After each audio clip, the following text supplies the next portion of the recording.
دوسری طرف ہم دیکھ رہے ہیں کہ جو اسٹینڈنگ کمیٹیز ہیں وہ نہیں بن پا رہی، حالانکہ ان کو 100 دنوں کے اندر 1 ماہ کے اندر بن جانا چاہیے تھا، 30 ڈیز آئین کے مطابق.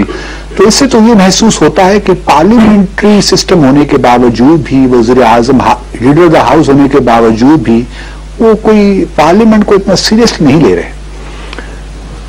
یہ بات صحیح ہے جی، کیونکہ 2-3 اس میں فیکٹرز ہیں جو ہم ڈسکس کر لیتے ہیں. ایک تو یہ کہ جی لیجسلیٹ کرنے کے لیے ان کے پاس پارلیمنٹ میں میجورٹی موجود نہیں ہے، خاص کر اپر ہاؤس میں نہیں ہے. اگر وہ قانون بنانا چاہیں تو نیشنل اسمبلی سے تو وہ اس کو پش کر کے پاس کروا دیں گے، وہ بھی مارجنل سی ایک ان کی میجورٹی ہے. لیکن وہ سینٹ میں جا کے جب تک باقی پولیٹیکل پارٹیز میں سے کسی پولیٹیکل پارٹی کو آن بورڈ نہ لیں، یا پیپلز پارٹی کو آن بورڈ لیں یا پی ایم ایل این کو لیں، تو وہ جو ان کا قانون ہے وہ سینٹ کے تھرو نہیں جا سکتا. یہاں ایک ان کا مینٹل بلاک ہے. وہ کہتے ہیں کہ جی جو میں کرنا چاہ رہا ہوں پاکستان کے لیے، یہ میں بڑا کلیئرلی انڈرسٹینڈ کرتا ہوں، میں کرنا چاہ رہا ہوں اس میں نہ دونوں میں سے کوئی بھی پولیٹیکل پارٹی مجھے حمایت نہیں میری کرے گی، اور میں نے کمپرومائز نہیں کرنا. کنسیکوینٹلی اب ان کی جو لیٹسٹ اسٹیٹمنٹ آئی ہے کہ میں آرڈیننسز کے ذریعے، لیکن آرڈیننسز کے ذریعے آپ ریاست چلا نہیں سکتے، یہ نہیں چلا سکتے، یہ ایک حقیقت ہے.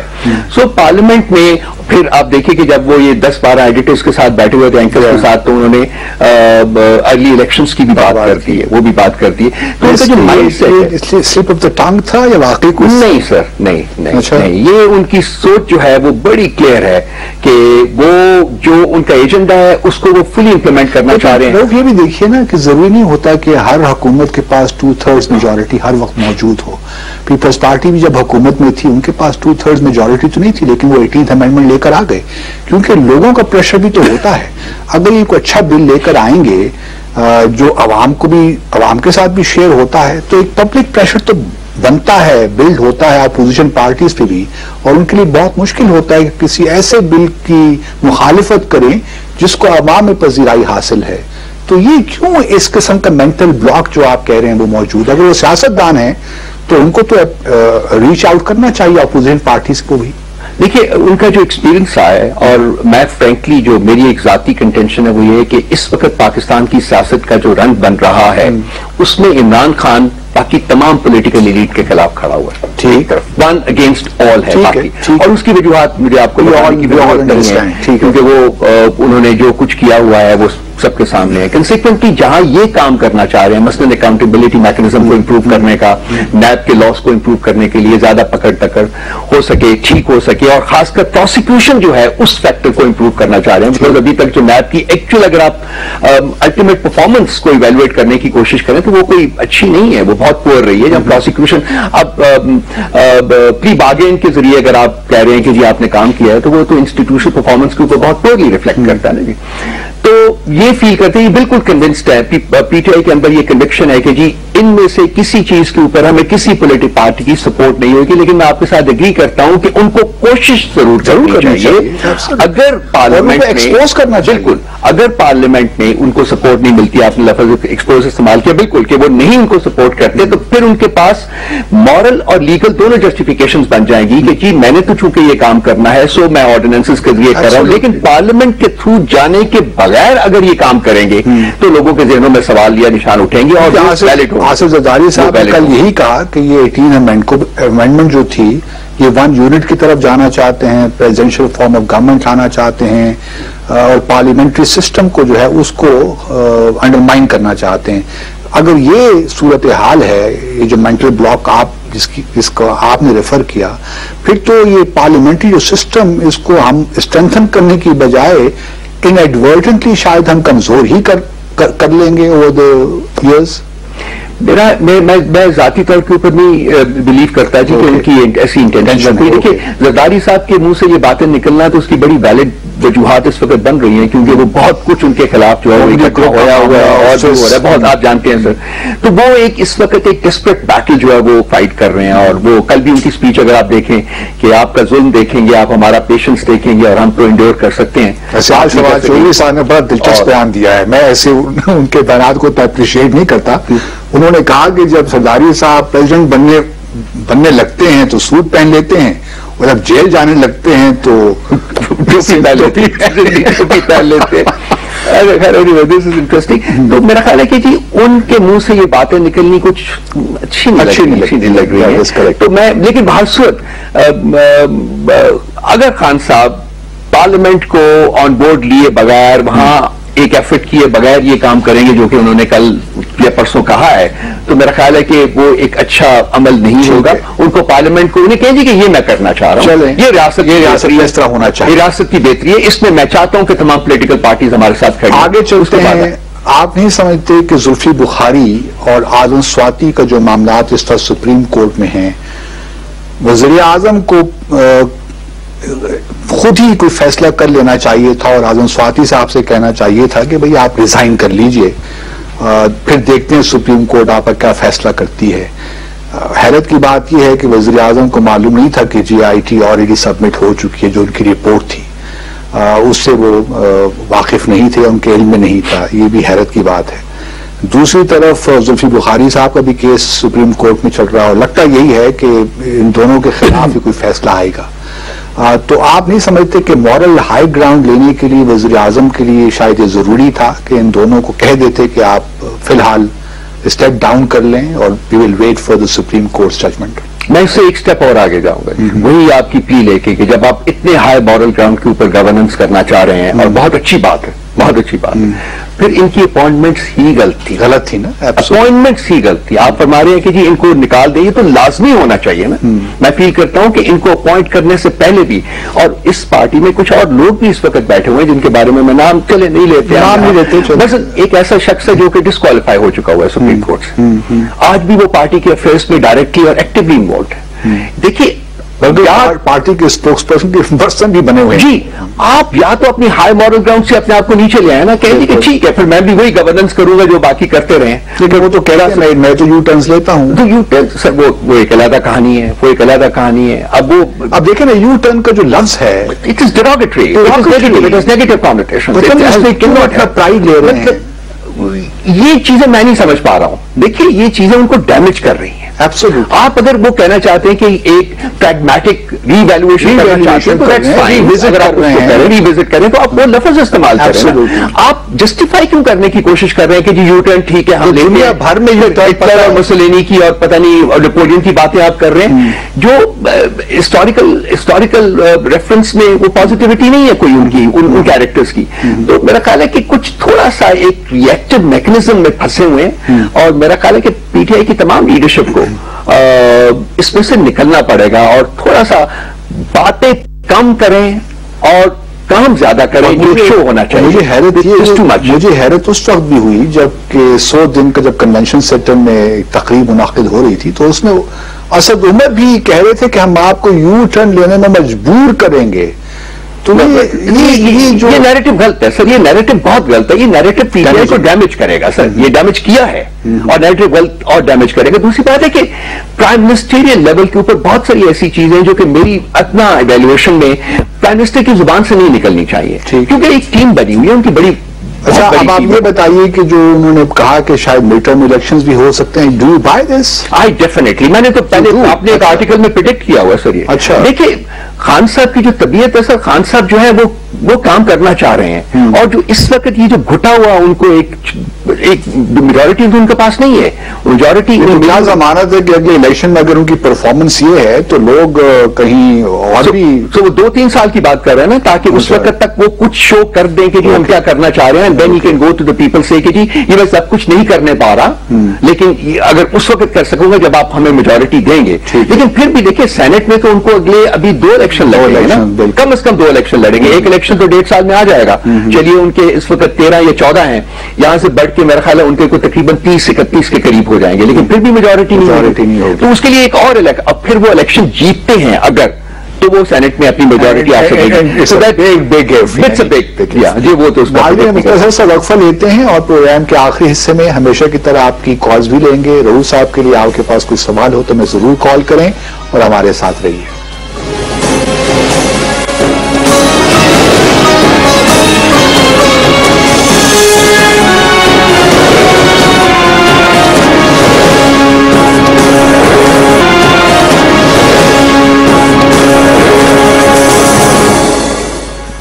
ناظرین آواز پاکستان میں دوبارہ خوش آمدید. میرے ساتھ اسٹوڈیو میں موجود ہیں محترم رؤوف حسن صاحب. رؤوف یہ بتائیے کہ یہ ہم نے پارلیمنٹری ڈسکس کر لیا, آپ سمجھتے ہیں کہ معاملات کچھ اس طرف جا رہے ہیں جہاں جوڈیشری اور ایگزیکٹو آمنے سامنے آنے کے خطرات موجود ہیں کہیں, یا آپ سمجھتے ہیں کہ ایسے کوئی حالات نہیں ہیں؟ دیکھیے جی, ایک دو باتیں جو ہیں وہ ذرا ورثہ ہیں جو ہو رہا ہے, جو آپٹکس نظر آ رہے ہیں وہ ٹھیک نہیں ہے. جوڈیشری اور ایگزیکٹو جو ہے وہ دو ڈسٹنکٹ پلرز ہیں سیاست کے, اور ان کا آپس میں میل ملاپ جو ہے, فزیکل میل ملاپ جو ہے, وہ کوئی اچھے آپٹکس اور وائبس جو ہے وہ جنریٹ نہیں کرتے. تو آپ جو آج ملاقات ہوئی ہے سی جے اور اپنے چیف جسٹس صاحب کی اور پرائم منسٹر صاحب کی, آپ اس کو میں اگر ہوتا تو میں ایڈوائز کرتا ہوں انہیں کہ جی آپ اس فنکشن میں مت جائیں. چیف جسٹس صاحب جانا چاہ رہے ہیں, ٹھیک ہے, انہوں نے ایک مشن ٹیک آن کیا ہوا ہے, باتیں وہ بالکل ٹھیک کر رہے ہیں. آج وہ پاپولیشن کی بات بھی کر رہے ہیں, وہ بالکل سب ٹھیک باتیں ہیں, سب کچھ ٹھیک ہے. لیکن چیف ایگزیکٹو کا چیف جسٹس کے ساتھ ایک فنکشن میں بیٹھ کے بات کرنا, سپورٹ کریں, میں بالکل کہہ رہا ہوں ون آن ون میٹنگ اور ون آن ون میٹنگ کرنا, وہ میں فیل کرتا ہوں کہ یہ ایگزیکٹو کو جو ہے وہ ڈیمیج کرے گا, جوڈیشری کو بھی ڈیمیج کرے گا, اور جوڈیشری تو ڈیفینیٹلی ڈیمیج ہوگی.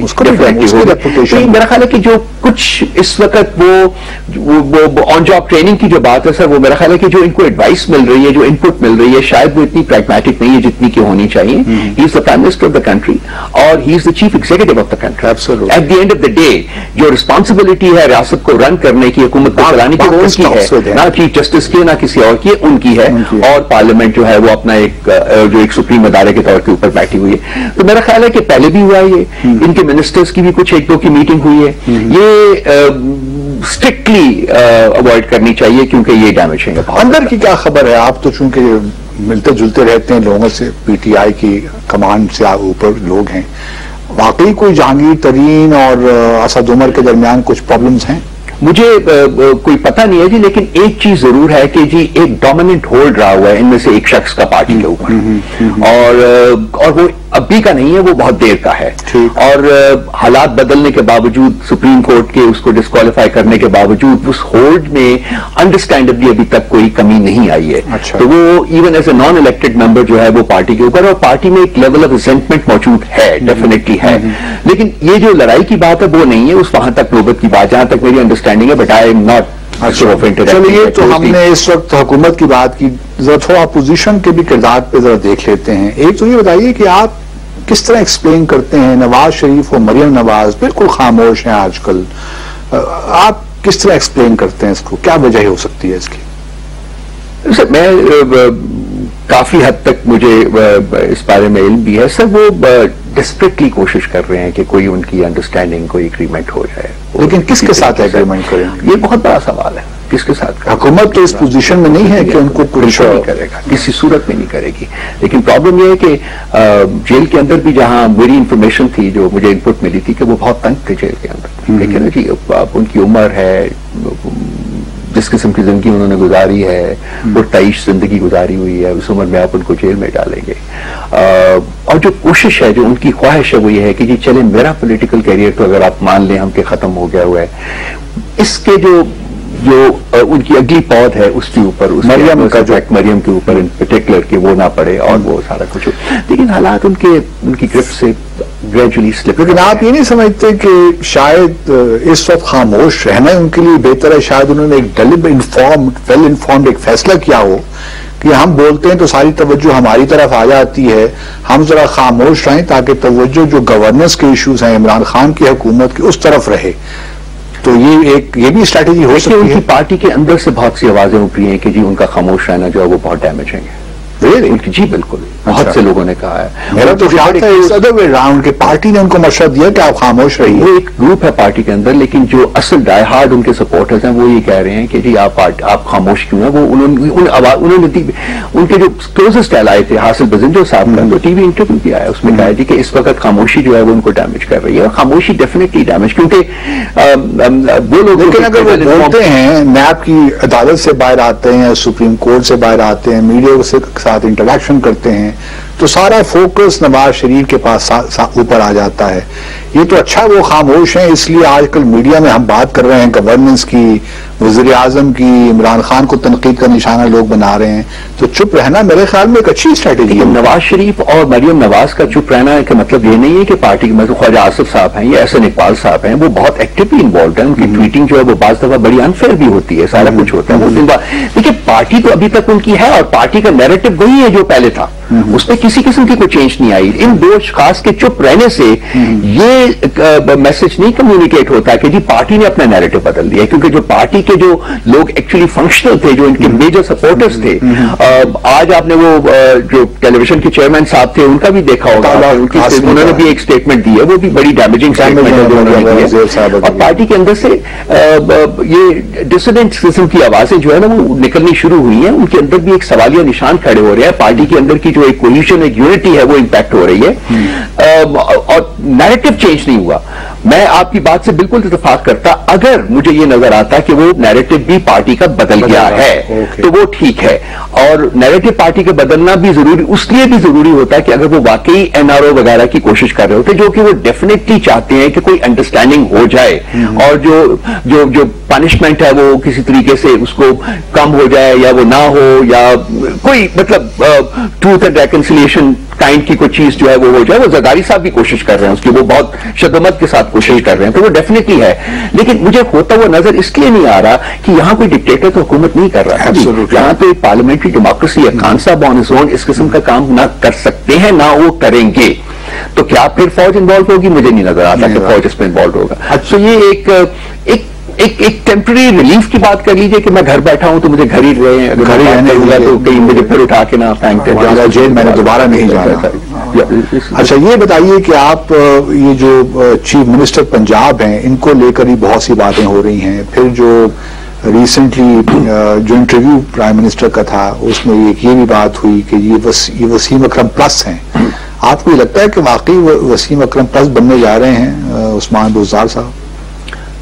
لیکن میں اس بات سے تو بالکل اگری کرتا ہوں. دیکھیے ایک بات تو خان صاحب نے کر دی ہے نا کہ ایک بیکورڈ ایریا سے ایک بندے کو اٹھا کے انہوں نے چیف منسٹر پنجاب پاکستان کے سب سے بڑے صوبے کا چیف منسٹر بنا دیا ہے, جہاں کہ اس کو جو ان کا جو پریڈیسیسر تھے شہباز شریف صاحب, وہ جس طریقے سے بات کرتے تھے, وہ کام کرتے تھے, وہ آپ نے بھی دیکھا ہوا ہے, ہم نے بھی دیکھا ہوا ہے. وہ سبسٹینٹیولی تو شاید اتنا زیادہ نہ ہو لیکن کام ہوتا ہوا بہت آتا تھا.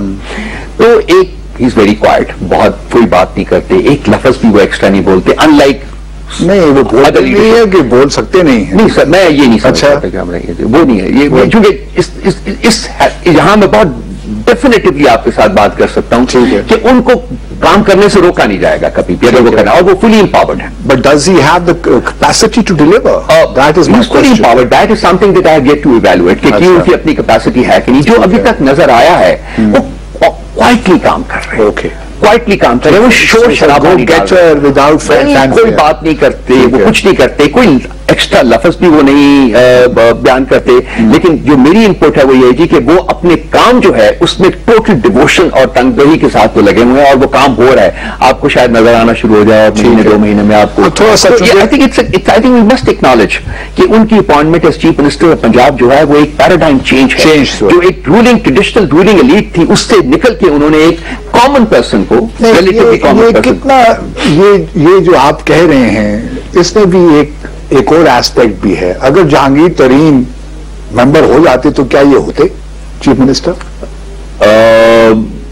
شاید نہ ہوتے تو شاید نہ ہوتے, تو یہ شاید نہ ہوتے. اس میں اور ایک صاحب اور بھی ہیں جو ابھی تھوڑے سے ذرا نیب کی زد میں ہیں, اگر وہ بھی کلیئر ہو گئے تو یہ پاسبلٹی ہے. لیکن اب مشکل ہو جائے گا, اور خاص کر اگر آئندہ 2-3 مہینوں میں ان کی پرفارمنس سامنے آ جاتی ہے, اور مجھے امید ہے کہ پرفارمنس سامنے آئے گی, تو پھر مشکل ہو جائے گا چینج کرنا.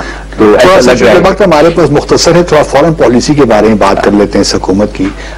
میں بیٹھ جاتا ہوں سوال میں, آپ جواب دیں. آپ کیسے دیکھ رہے ہیں فورن پالیسی کے حوالے سے افغانستان میں جو معاملات چل رہے ہیں؟ کرتارپور کا انیشیٹو لیا حکومت نے, بھارت کے ساتھ جو معاملات ہیں, US کے ساتھ, مجموعی طور پہ آپ دیکھ رہے ہیں کہ dealing with foreign affairs, foreign policy matters. Deftly جو گوگلی کا ہمارا ایک کامنٹ آیا وہ بہت ہی ڈیمیجنگ تھا میرے خیال میں. بہت ڈیمیجنگ تھا سر. دیکھیے فورن پالیسی کو آپ سے زیادہ بہتر کوئی نہیں سمجھتا سر. ہمارا پرابلم یہ رہا ہوا ہے کہ ہماری جو ایک لیٹ پالیسی ہوتی ہے وہ نہیں رہی. ہم نے اپنی آپشنز ہمیشہ جو ہیں وہ ایکسرسائز نہیں کی, کریٹ بھی نہیں کی ہم نے. اس کی بہت ساری وجوہات ہیں. شاید فورن آفس ہمارا فلی امپاورڈ ہی نہیں رہا, وہ بھی ایک ہے. ہماری پولیٹیکل لیڈرشپ جو ہے وہ بھی فلی امپاورڈ نہیں رہی. تو وہ فیکٹرز تو بہت زیادہ ہو سکتے ہیں, لیکن یہ ہے کہ جو ایک لیٹ پالیسی ہے وہ مجھے ابھی تک نظر نہیں آ رہی. جہاں تک یہ انیشیٹو ہے, ایک جو ایشو پاکستان کی پالیسی کا ٹریڈیشنل رہا ہوا وہ یہ ہے کہ جی ہم نے اپنے ریجن میں دوست نہیں بنا پایا. اس وقت بھی سچویشن یہ ہے کہ 4 فزیکل نیبرز میں سے صرف ایک فزیکل نیبر کے ساتھ آپ کے تعلقات بہت اچھے ہیں, لیکن باقی 2 نیبرز کے ساتھ بہت برے ہیں, اور ایک کے ساتھ جو ہے وہ up and down kind of thing. Iran کی بات کر رہا ہوں. اب سچویشن یہ کہ آج کا جو حالات ہیں اس میں آپ کو تعلقات کی بہتری کے لیے تو کوشش کرنی ہے, لیکن جہاں ڈپلومیسی آتی ہے وہ یہ ہوتی ہے کہ تعلقات میں بہتری کی آپ کوشش کریں, لیکن اپنے جو آپ کے انشرائننگ پرنسپلز ہیں ان کو کمپرومائز نہ کریں. مثلا انڈیا کے ساتھ ہمارا پرابلم کشمیر کا ہے, افغانستان کے ساتھ ہمارا اپنی سیکورٹی لنکڈ ہے, ٹھیک ہے جی. ایران کے ساتھ ہمارے ایک ڈفرنٹ. افغانستان پہ کیا فارمولا بن سکتا ہے ایونچولی آپ جو بن رہا ہے سر؟ میں نے لاسٹ جو آرٹیکل بھی لکھا آپ سے میں ڈسکس کر رہا تھا سر. دیکھیے پرابلم ہے کہ جی ان کی جو طالبان کی 3 پری کنڈیشن تھی سر, اس میں سے 2.5 تو امریکہ نے مان لیا. ایک ان کی پری کنڈیشن تھی کہ ہمارے پرسنلز کو چھوڑیں, چھوڑ دیے گئے ہیں. دوسری ان کی پری کنڈیشن تھی کہ آپ ہمارے ساتھ ڈائریکٹ ٹاکس کریں, وہ مان لیا گیا ہے. وہ بھی کر رہے ہیں, دوحہ میں ہو رہی ہیں سر. آپ خلیل زاد صاحب بھی آئے ہوئے ہیں, وہ بھی کریں گے. تیسری ان کی پری کنڈیشن تھی کہ جی آپ اپنا جو یہاں سے آپ نے فوجیں نکالنا ہے اس کا ٹائم فریم ہمیں دیں, وہ نکلی آپ سارا کچھ. تو 2.5 اس میں سے ہی مان لیے کہ ہم چلے جائیں گے, لیکن وہ پھنسی ہوئی ہے بات, وہ ٹائم فریم کے اوپر پھنسی ہوئی ہے. جو امریکہ میری انڈرسٹینڈنگ ہے جو وہ کہہ رہا ہے کہ جی ہمیں فیزڈ آؤٹ پل آؤٹ کریں گے, ہم spread over number of years, 10 سال 15 سال. طالبان یہ کہتے ہیں کہ جی یہ جو ٹرانزیشنل حکومت کون جیتا ہے تیری زلف کے ساتھ, لیکن وہ یہ بھی کہتے ہیں کہ جی time is on our side and we can wait a million 1000 years. یہ تو پشتون ایک ان کا کرائسس یہ ہے جی کہ جو یہ ٹرانزیشنل حکومت کی بات آ رہی ہے, جو طالبان چونکہ یہ کہتے ہیں کہ ہم کابل گورنمنٹ سے بات نہیں کریں گے کیونکہ وہ پپٹ گورنمنٹ ہے, تو جو ایک آلٹرنیٹ میکنزم اس وقت انڈر کنسیڈریشن ہے وہ یہ ہے جی کہ پریزیڈینشیل الیکشن نہ کروائے جائے وہاں, بلکہ وہاں ایک ٹرانزیشنل حکومت جو ہے تشکیل دی جائے, اور اس ٹرانزیشنل حکومت کے جو طالبان ہیں وہ کنسٹیٹوئنٹ ممبر ہوں گے, نیشنل یونٹی گورنمنٹ کہہ لیجیے. ان کو 18 سے 24 مہینے دیے جائیں گے, اور وہ تمام مسائل جو ہیں جو کہ طالبان ٹیبل پہ لے کے آئیں گے ان کو ایڈریس کریں. طالبان چاہتے ہیں کہ اسی دوران امریکن جو فورسز ہیں وہ چھوڑ جائیں, جب یہ ٹرانزیشنل گورنمنٹ کا 18 مہینے یا 24 مہینے کا پیریڈ ختم ہو, جب کانسٹیٹیوشن امینڈ ہو جائے, سارا کچھ ہو جائے, تو اس الیکشن سے پہلے جو اگلے پریزیڈینشیل الیکشن ہو, جو بھی الیکشن ہو, اس سے پہلے امریکہ چلا جائے. امریکہ وہ کہتا ہے جی فیسڈ آؤٹ ہو, وہ کہتا ہے جی کہ ہاں اگر میں چلا جاؤں تو کیا گارنٹی ہے کہ آپ ٹیک اوور نہیں کر لیں گے. تو یہاں آ کے بات جو ہے وہ تھوڑی سی سوئی جو ہے وہ پھنسی ہوئی ہے, دونوں طرف کی ریزرویشنز ہیں, لیکن بات اس کے اوپر آگے چل رہی ہے, اور یہ ایک پریکٹیکل پریگمیٹک طریقہ لگتا ہے طالبان کو آن بورڈ کرنے کا. تھینک یو ویری مچ ناظرین. ایک مختصر سا وقفہ, اگلے سیگمنٹ میں آپ کی کالز بھی ہم لیں گے, ہمارے ساتھ رہیے.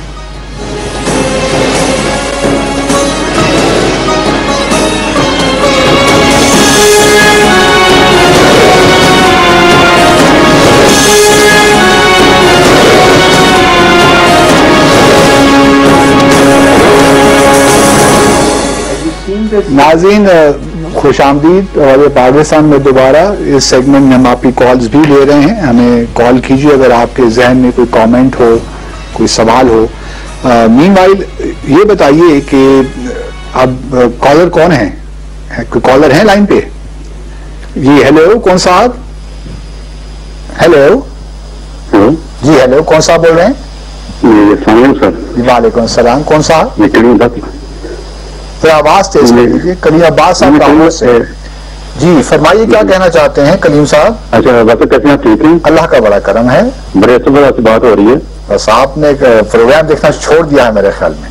اچھا میں یہ کہنا چاہ رہا تھا کہ میں آسیہ کا کیس جو سپریم کورٹ میں چل رہا تھا, جی جی, اس میں یہ مسئلہ تھا کہ انہوں نے جو فیصلہ کیا ٹھیک کیا, اس کو میں ایڈمٹ کرتا ہوں, سمجھتا ہوں, لیکن جو ہائی کورٹ سیشن کورٹ نے ان کی سزائے موت دی تھی, پھر انہوں نے ایڈمٹ بھی کیا تھا کہ میں نے یہ گستاخی کی ہے, تو سپریم کورٹ کو چاہیے تھا کہ آپ ججوں کو بلاتے, آپ نے کس بیس کے اوپر اس کو سزا موت دی ہے, پھر آپ 9 سال اس کو اپنی قید میں رکھا ہے,